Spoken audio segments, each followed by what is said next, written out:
Hi everybody, this is the baseball head, the amazing, spectacular, terrific, the great one, the people's champion. Your host, the Hunter. Welcome back to the baseball head. Hopefully you like this video. And the Mets won tonight, 7-6. OMG, they hit 5 home runs tonight, but it barely held on at the end. Barely held on to the end. But they scored enough runs in this game, and the Rockies are just terrible. They're just a terrible team. Said that they were the worst team in the National League, and they are. If it wasn't for the A's, and if it wasn't for the White Sox, they'd probably be the worst team in baseball at this point. Poorly run, bad ownership, bad front office, and some really bad players too. That kind of goes all hand in hand, but the Mets won tonight.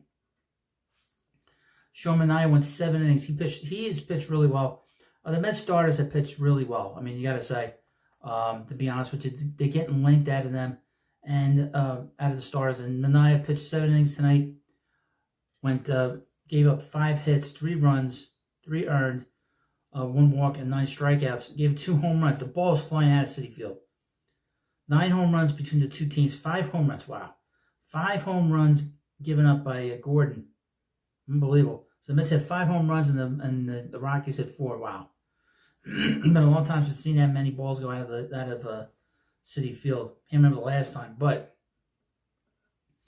Manaea gave the Mets what they need. They need to get more length out of this rotation. So especially now before the trading deadline, before they start getting some more help in here, they just don't have enough help here to get those outs. So these stars have to get more length. They have to get into the 7th inning at the very least, and then just cut it down to 9 outs or less. Tonight it was a very hairy 6 outs, I'll tell you that. But if this was a better team they were going up against, they might have lost this game. But we'll get back to the pitching momentarily. So the Mets offense tonight had 5 home runs, and all by the guys at the bottom of the lineup. All the guys at the bottom of the lineup contributed. Vientos. First of all, the Mets fell behind 2-0 in this game. In the 2nd inning, the Mets rolled right back and scored 3 runs in the 3rd inning, in the 2nd inning, excuse me. And they just sort of whittled it down, and the Mets scored a lot of runs between the 2nd, 3rd, 4th, and 5th innings. But the one thing is that you look at this lineup, the fact that they're getting this kind of production at the bottom of the lineup, it makes it so much easier, so much easier to watch the team, so much easier, and a lot more enjoyable to see this team win, obviously. And to see Vientos do what he's doing is just incredible. I said, and I hate being a broken record, but I said that he had a chance to be a good hitter. I didn't think he would hit like this. But he's been so good. 2 for 3 in this game. 2 RBIs, a home run, a double. Walked in the game, which is a good sign. He's really seeing the ball well. Hitting 299. A 922 on base plus slugging. Wow. He has been great. His defense has been okay, but his offense has been great. One of the main reasons why this offense and why this team has gone from 11 games under 500 to 3 games over 500. And starting to pull out this, hoping to get a real long lead in one of the wild card spots. Get a strong lead. But he has been inspiring to watch, because this was a kid that didn't look like he had any chance last year. The Mets, for whatever reason, weren't calling him up. For whatever reason. He was here. He wasn't playing. He didn't make the team at spring training this year. They brought him up for 1 game. He won the game with his bat on a walk-off at Citi Field. They sent him down a couple of days later. He didn't pout. He went back down there. And now he's come back, roaring back, and he's been great for the last month. So that's great to see. And I said that he has really good bat speed, and we're seeing it. And he crushed that ball in the 2nd inning. That ball, I don't think it's come down yet. But he's got tremendous power. Jose Iglesias went back-to-back, and an OMG to an OMG. Had a home run in that same inning. There is nothing not to like about him so far. He's hitting .347 in the short time he's been here. 2 for 4 in the game, 2 RBIs, 2 runs scored, 2 home runs, 2 OMGs in the same game. Amazing. And I would mention he did strike out late in the game, which got Carlos Mendoza thrown out of the game. My goodness. Mendy. Yeah, he was doing like a Aaron Boone impression. I would mention as an aside, there was a big kerfluffle, a big brouhaha down in Baltimore between the Yankees and the Orioles. Baltimore Orioles are not what they used to be. They are a good team, and they will fight for what they got. They don't want to give up first place, and they fought them pretty good tonight. They lost the game, but that was a pretty good back and forth. I haven't seen that kind of like a shoving match in a long time in baseball. But so Iglesias had a big game, went 2 for 4. He's just become a sensation. Everybody's showing up at the ballpark with the OMGs and the sort of the song they've been playing for him. He's just played really well, and he's great defensively. There isn't much that he hasn't done right, and it's great to see. His OPS is 940. And then we got Harrison Bader, who had a big night too. This guy's batting ninth. He's been primarily batting ninth for the Mets. He's hitting 278. Crazy. 278 with an OPS of 747.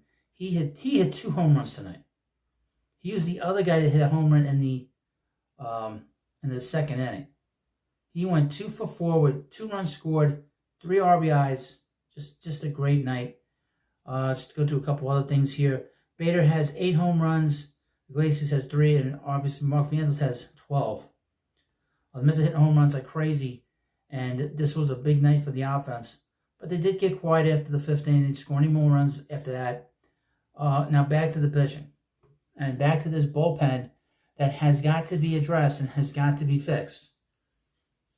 They brought in Jake Diekman. The guy just coming in from the bullpen will put years on your life.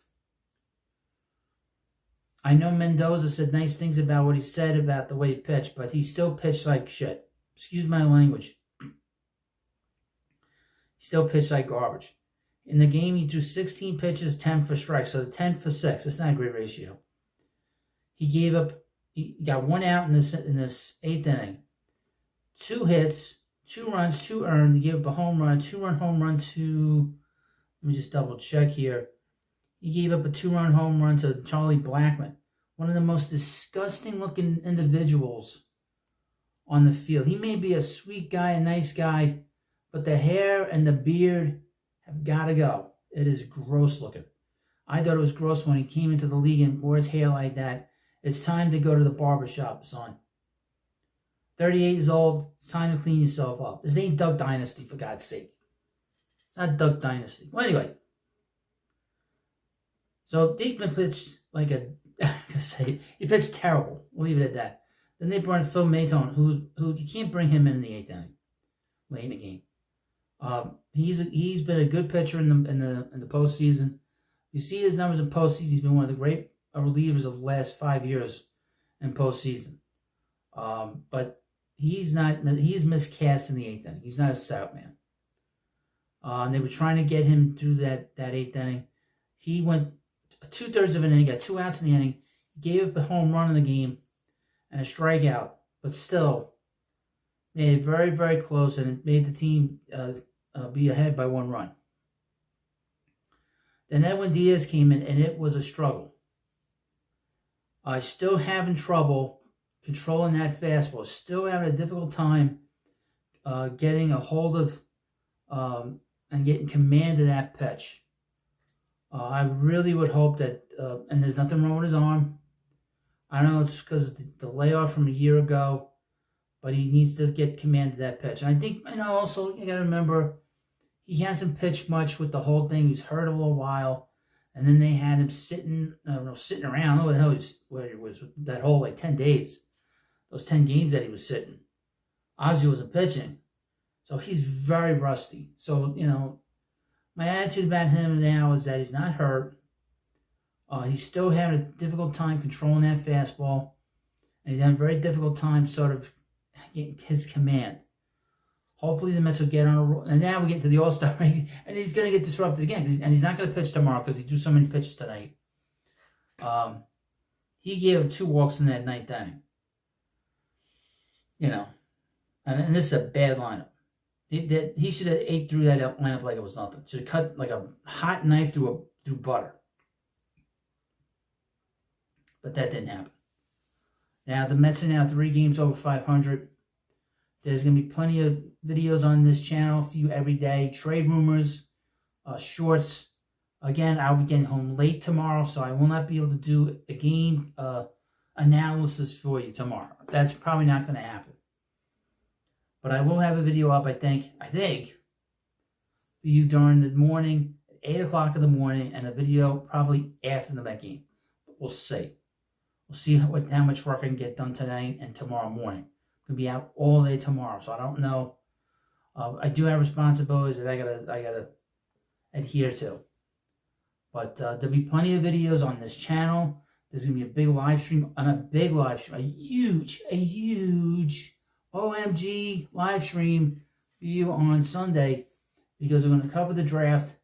We're going to cover the Mets first half, and it's going to be a long stream.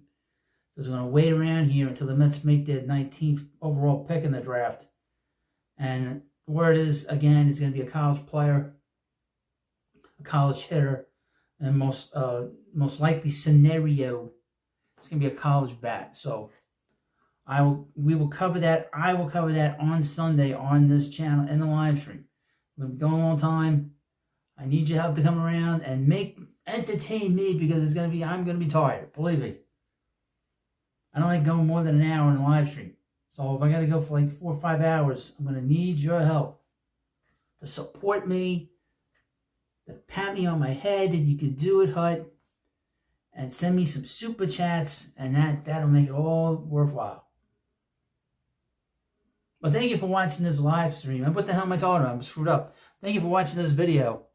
Thank you for watching. I'll say it one more time. Thank you for watching. Have a good night.